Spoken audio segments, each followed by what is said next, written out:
Welcome to the Missouri Association for College Admissions Counseling Virtual College Fair.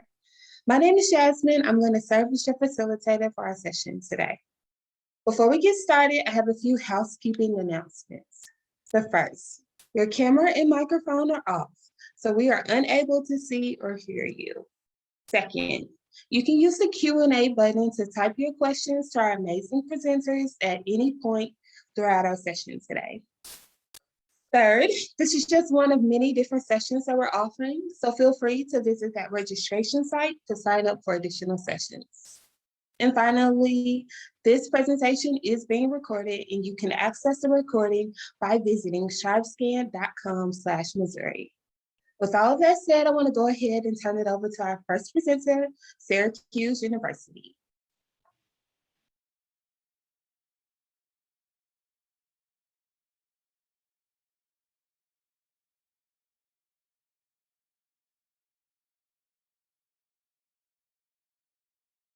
There we go. Hello, everyone. Thank you for joining us tonight. My name is April Lynch. I'm an Associate Director of Admission with Syracuse University. We would love to have you join us in upstate New York, as you can tell from our beautiful campus there. It is a wonderful place to come and visit and enjoy. You can meet us and come join us by plane, train, or car. It's very easy to get to campus. We have an airport right here in Syracuse, as well as a train station. We have about 15,000 undergrad students as well as a few thousand grads. We're firmly in that mid-size range for institutions. We have a 15-to-1 student to faculty ratio, an average class size of about 26 students, as well as 60% of our classes have 20 or fewer students in them. We are liberally arts-based, so most of you will have some type of general education requirements through our College of Arts and Sciences as well.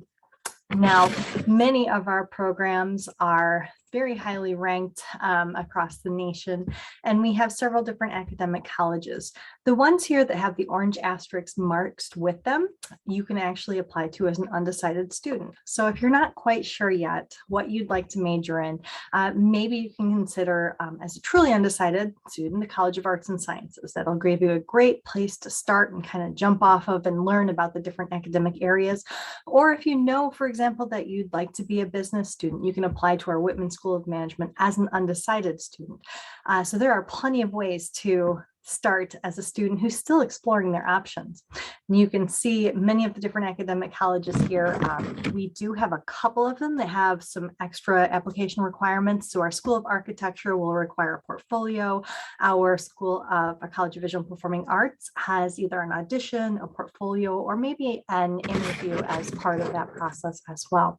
Now, each student who comes to Syracuse, we encourage you to have an internship, some type of hands-on learning opportunity.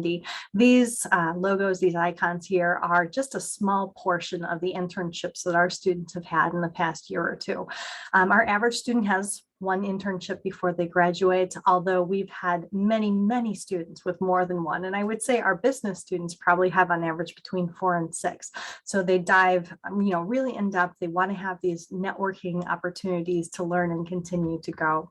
We are a Research One institution as well. So students coming to Syracuse who'd like to participate in research, we have a fantastic opportunity for you. You can join with our professors and our faculty as they research in areas of their own, or if you have your own ideas, you can go to the Office of Undergraduate Research, which is called The Source, and pitch your own idea. And we do fund student research as well. Some of the examples here, we have Nikita and Brianna on the left. They wanted to help create a way to decrease waterborne illnesses in India. So they developed SARI with a water filtration system in the garment. It's pretty interesting what they've been able to do with that. And we've had many students who are able to pitch ideas like this, and we were able to support them as they bring their ideas to fruition. We would love to also have you study abroad. We have 5 centers around the world, and these are places where we have our own buildings, we have our own faculty teaching, so that you're able to go there and continue studies just like you would have at Syracuse. The difference being you get to explore a new location somewhere around the world. Those locations are in Florence, Madrid, Strasbourg, Santiago, and London. We also have over 100 other programs in more than 60 countries if you want the full immersion type study abroad trip. So whatever works for you works for us. We'd love to help you get out there. There are over 300 clubs, athletics, and organizations. We are blessed with school spirit that abounds from our students. We kind of bleed orange. It's amazing. And we'd love to have you join us in some of our activities, whether that is a performance-based one, whether it's Greek life, whether it's volunteer activities, whatever makes sense to you. We want you to continue and join new activities as well. We did revamp the Barnes Center and totally made it new again, and it's on the center of our quad. It's a one-stop wellness hub. So we brought in your physical exercise activities. We have counseling offices in there. We have a pet therapy room, and plenty of other ways for you to heal mind, body, and spirit and maintain that health as you're going through. So check that out as well. Now, the Shine Student Center has been recently renovated. It did open last spring. We brought in some of our centers. So we have our Office of Multicultural Affairs, our LGBT Resource Center, as well as our Student Disability Center. We pulled these into the center of campus and gave them larger spaces so that the programming that they do that's so very important is more easily accessible for our students. And of course, we redid all of the dining areas in the Shine, as well as give more space for students to work on projects. We do require all students to live on campus with us for their first 2 years. After that, you're able to move off. We have several residence life options. As far as housing, we have doubles, triples, we have suite style apartments and townhomes. We also have living learning communities for those students who are looking to work and live with other students. To join the Orange family, we are a member of the Common Application. The early decision deadline is the early decision deadline is November 15th. The regular decision is due January 1st. We are test optional for the fall of 2022. We encourage you to think about personal interviews. These are optional, but it's a great way for us to get to know you a little bit better. Every student is looked at for merit-based scholarships. You don't have to apply for that. And we encourage you to fill out the FAFSA and the CSS profile. If you have any questions, please do reach out. I'm going to pop my information in the chat box. Thank you, everyone. Have a great day. Thank you, Syracuse University. Up next, we have the University of East Anglia. Thank you so much. My name is Alana Stewart. I'm the regional manager for the University of East Anglia, and I am based in Michigan and assist students in the USA and Canada. University of East Anglia is also known as UEA, and we were founded in 1963. We're a relatively young university, but we have done a great job establishing ourselves since then, and we are in the world top 200 and within the UK top 25. We are a public campus-based research university, so the professors that you learn under are doing top-tier research and contributing to their respective fields. We do have a wide variety of subject areas that I will share with you a little bit later, but it does amount to over 240 undergraduate courses, or what you know as majors, and there are different options thrown in there too, to do a year in industry or a year abroad as well.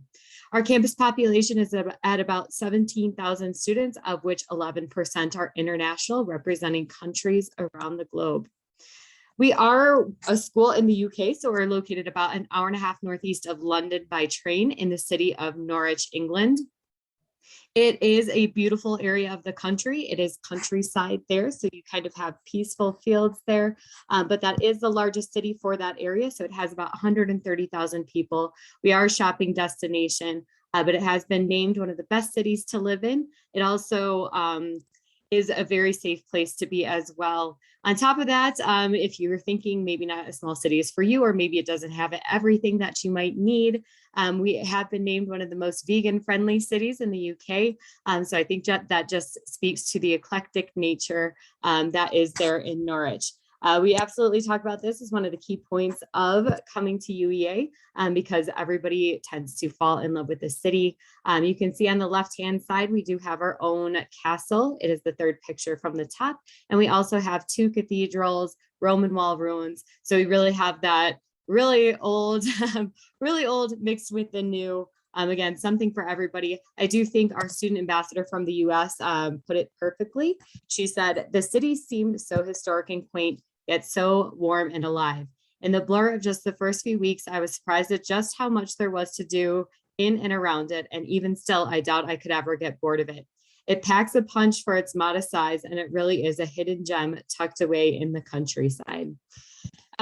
So with that, our campus is about 3 miles from the proper city center.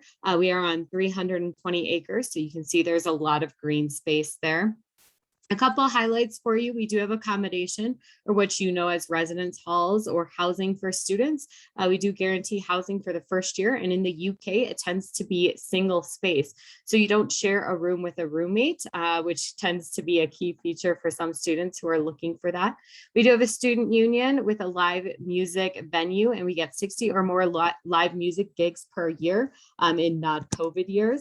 We also have our sports park on the right-hand side, so you can see all the fields, pitches, and courts over there. It's the largest indoor sports park in Great Britain, so if you like to stay fit and active, it's an excellent place to do so.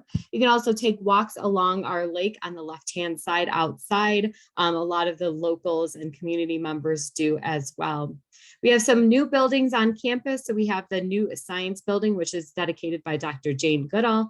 We also have a new facility called Productivity East for community engineers, as well as our students that are studying engineering to collaborate with together on multi-million-dollar equipment.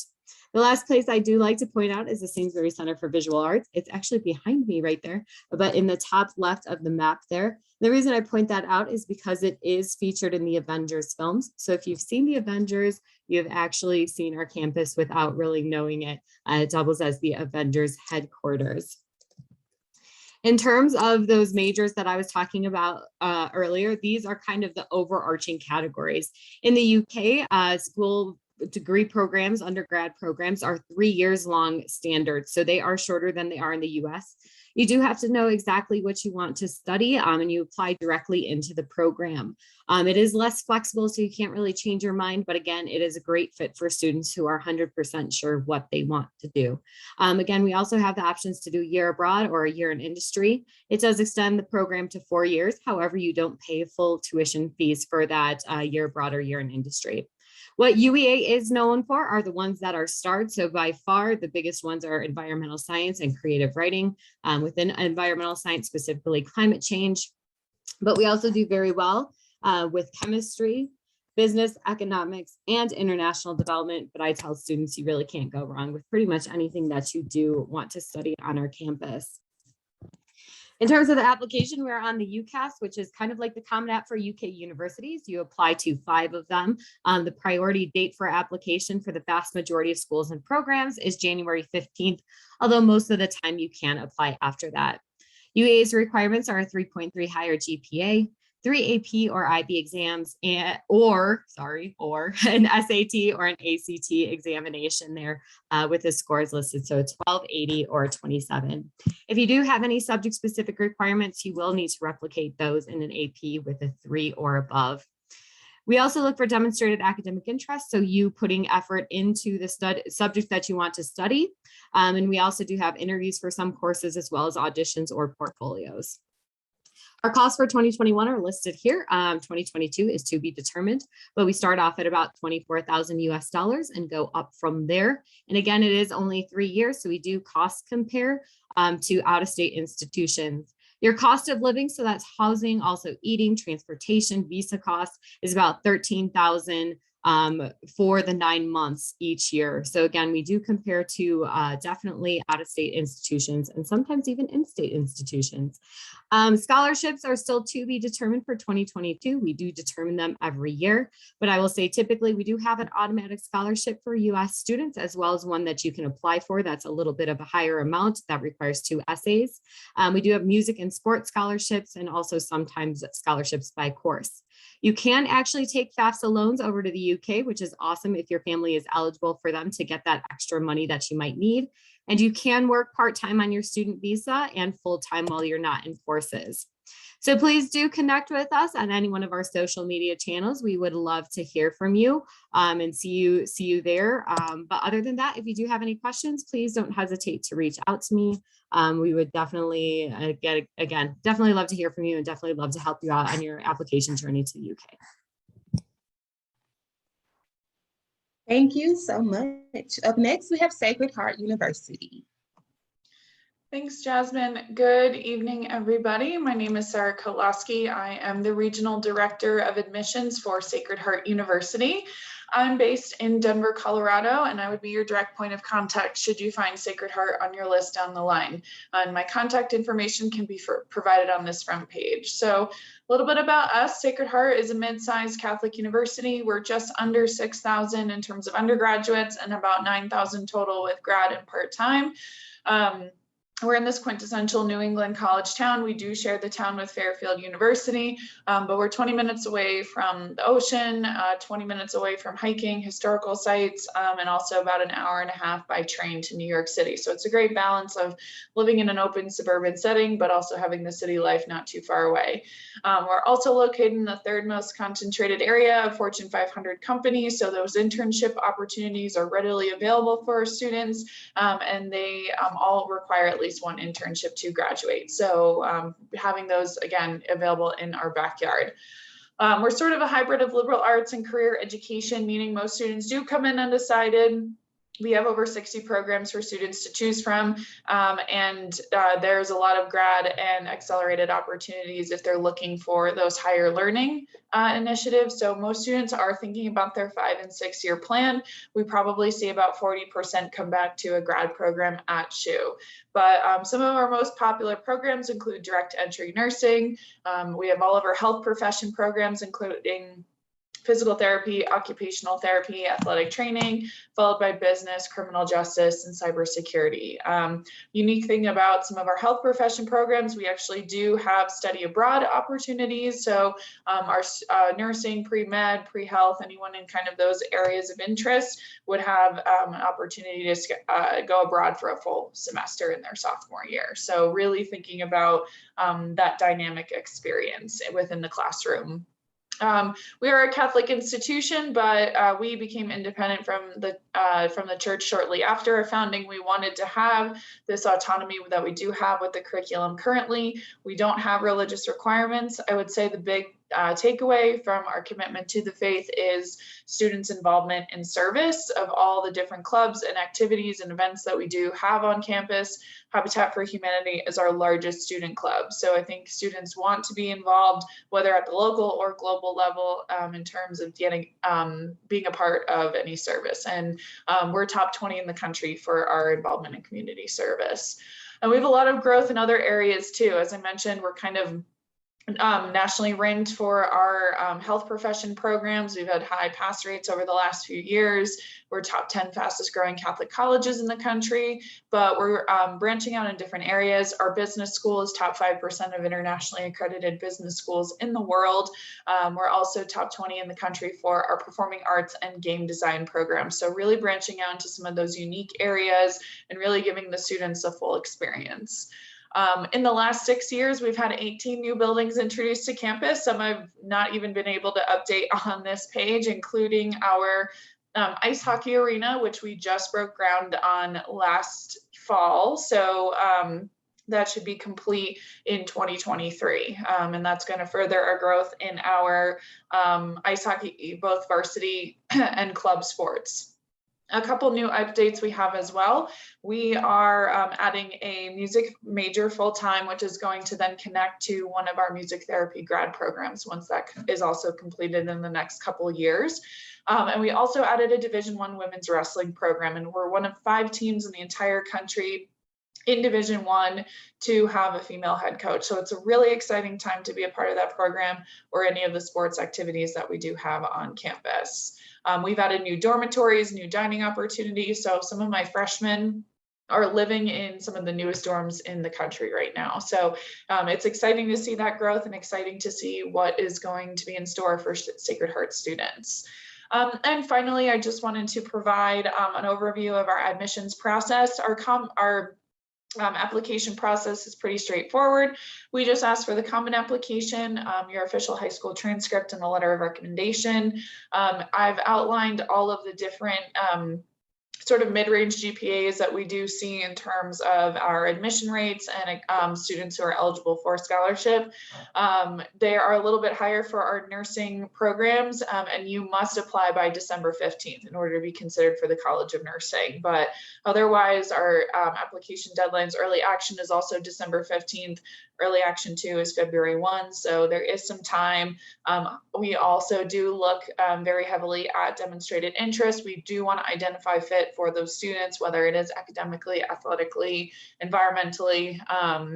So whether you have the opportunity to visit campus, which we are open for campus visits this fall, if you would like to take the opportunity to come to Connecticut, or if you would like to connect with me through a virtual event, or if I'm in your area traveling, I would love to meet up.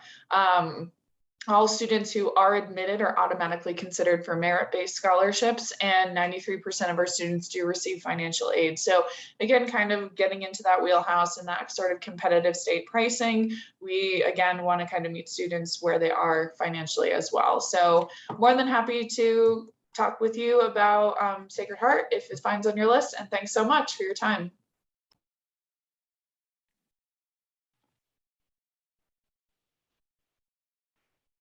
Thank you so much, Sacred Heart. Up next, we have Seton Hall University.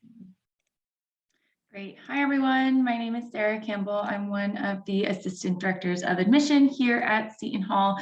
My contact information is listed here on the slide. So if you have any questions, definitely feel free to reach out to me directly. To get us started, Seton Hall is located in South Orange, New Jersey, just about 14 miles outside of New York City. We're a medium-sized Catholic university with about 6,200 undergraduate students and close to 4,000 grad students. We're split pretty evenly with 51% female students and 49% male. All 50 states as well as 70 different countries are represented within our student body, and we have about a 45% diversity rate. We really pride ourselves on personalized attention here at Seton Hall. Our average class size is just around 21 students, and our student to faculty ratio is 14:1. So students are building those really close relationships with their professors, which is great. On this slide here, you'll see a list of all of our undergraduate programs and the different colleges that we offer here at Seton Hall.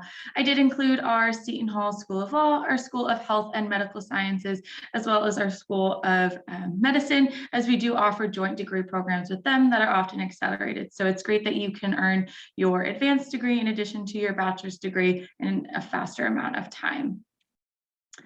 At Seton Hall, regardless of what major or program you choose, we do offer hands-on learning. You can do research with faculty and present that research at national conferences. You can study abroad or even spend a semester in Washington, D.C. There's tons of opportunities for community service. That's definitely part of our Catholic mission. So it's great to see students get involved in service throughout their time at Seton Hall. We also have WSOU, which is our college radio station that is highly ranked nationally and was recently inducted into the Rock and Roll Hall of Fame.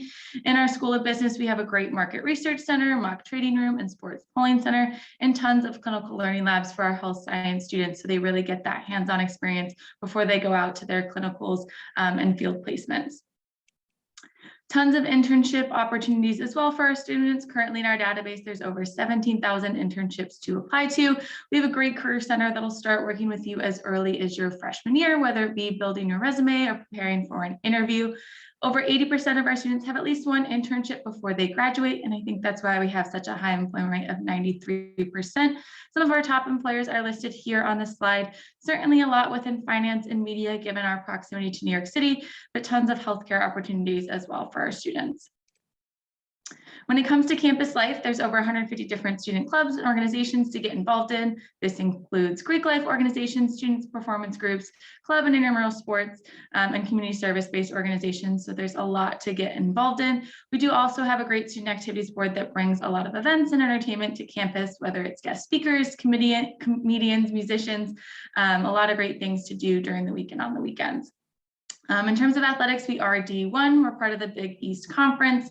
We're most known for our men's and women's basketball teams. In terms of campus housing, we also have 6 residence halls and 2 apartment buildings. 2 of those residence halls are dedicated exclusively to our freshman students. So you definitely have that great opportunity to live on campus if you would like. About 80% of our freshman students live on campus, so it's not required to live on campus at any point during your time at Seton Hall. And then overall, about 50% of our undergraduate population will live in university housing. The rest are all living right within South Orange, within walking distance of campus or a short drive away. When it comes to scholarships, we give over $100 million in grants and scholarships every year. We do try to be as generous as possible when awarding those scholarships. 98% of our students are receiving some form of aid, whether that's a grant or scholarship directly from Seton Hall. If you apply to Seton Hall and are accepted, you're automatically considered for one of our merit scholarships. On top of that, we have what we call special scholarships, which you can apply for on our website. The deadline every year is January 15th. A lot of these are student interest-based, so there's one for our pep band and speech and debate teams. There is also one for community service if you've done any of that throughout high school as well. When it comes to applying to Seton Hall, there's a couple deadlines to keep in mind. We have 2 early action deadlines of November 15th and December 15th. Early action is nice because it's not binding, but it is still a great way to show your interest in Seton Hall. We also have 2 regular decision deadlines of February 1st and March 1st if you need a little bit more time to work on your application. We are on the Common App, and then we also have our own Seton Hall application. It doesn't matter to us which one you submit. We're happy to accept either of those. We do offer an application fee waiver code, so you don't have to worry about the application fee when applying. We'll need your personal essay, your high school transcripts and counselor report, 1 teacher of letter recommendation, and then it's up to you if you'd like to submit the SAT or ACT. We are going to be test optional through fall 2026. The only exception to our test optional policy is our joint ND program, which will still require test scores. Overall, we're using a holistic review when reviewing your application, but just some averages to keep in mind. Typically, students come in with a 3.6 unweighted GPA, an average SAT of a 1285, or an average ACT of a 28. I will lastly add that we are open for campus visits. We are hosting a couple of open houses this fall as well. So we definitely would love to have you on campus to check us out. If you'd like to meet or talk with any students or faculty members, we're also happy to set that up for you. Thanks.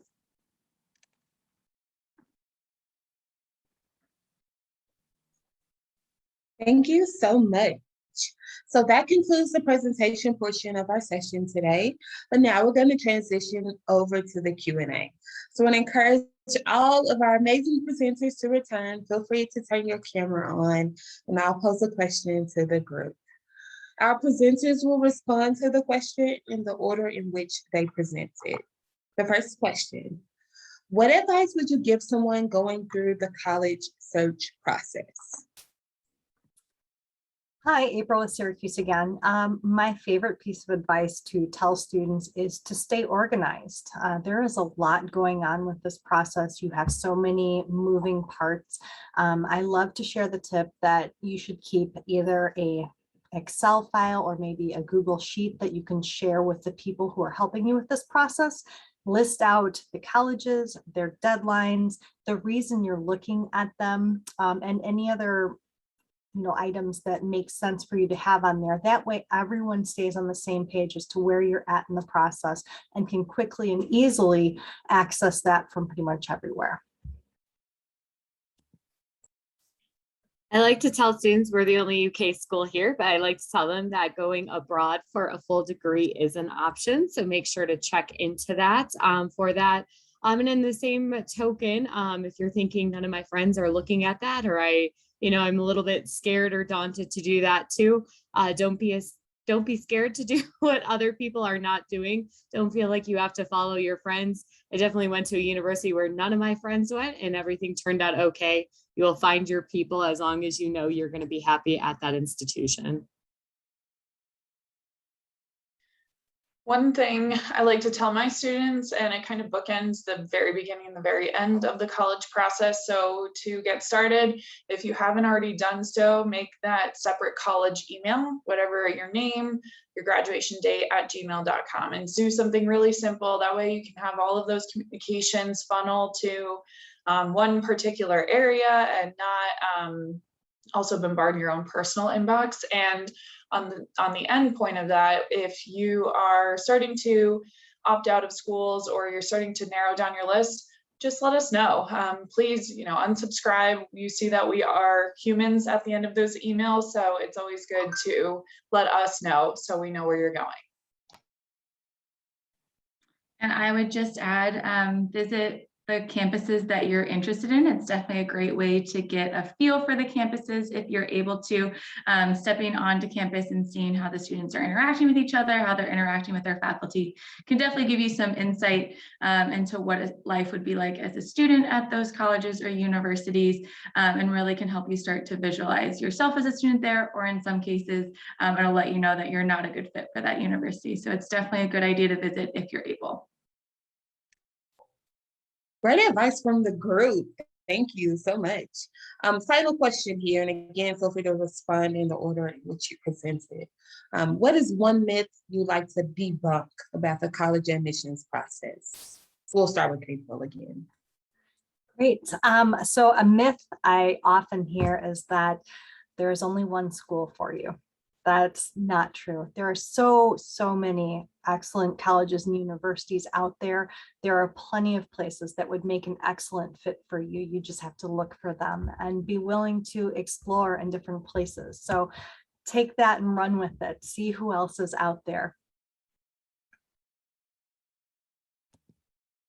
My myth is kind of UK centric, but I get apprehensive parents who may not want to come up to me sometimes. And I think there is the myth or the rumor that it would be expensive to study in the UK. And I think that harkens back to the day when the pound had a much higher exchange rate there. So it was about $2 US for the pound. It's not like that anymore. So it's actually really affordable to go abroad, and then coupling with 3 years of study guaranteed with the 3 years, it can be a really affordable option for people to be looking into. I think mine echoes April's piece of advice, but that you don't have to, again, be mindful of what works for you. You don't have to necessarily apply to double digits in terms of schools these days. I think if anything this has taught us is to be really intentional and really find what is of most value to you. So if you only have a handful of schools, maybe 4 or 5 on your list, that's okay. I only applied to 4 schools, and I think you're going to like and dislike something about every single place, but it's a matter of really understanding where you want to lay those roots for 4 years and have that college experience. And I'm going to echo Alana a little bit when it comes to cost of attending a college or university, especially out of state. Sometimes that sticker price can be daunting, but don't let that scare you. There's so many scholarship opportunities out there, whether it's from the university you're applying to, or even just outside scholarships. So a simple Google search will definitely help kind of start that process, and definitely start it early, but apply to as many scholarships as you think you are a good fit for. That can definitely help lower the cost of attending a college or university. Thank you all for sharing great advice again from the group, great strategies and tips. With that said, that concludes our virtual admissions college fair for today, but I do have a few closing announcements. So as you exit this session, a survey will appear. It's approximately 5 questions, but please complete the survey. It's extremely helpful for us as we aim to improve our virtual college fair offerings. Also, to remind you to sign up for additional sessions by visiting that registration site.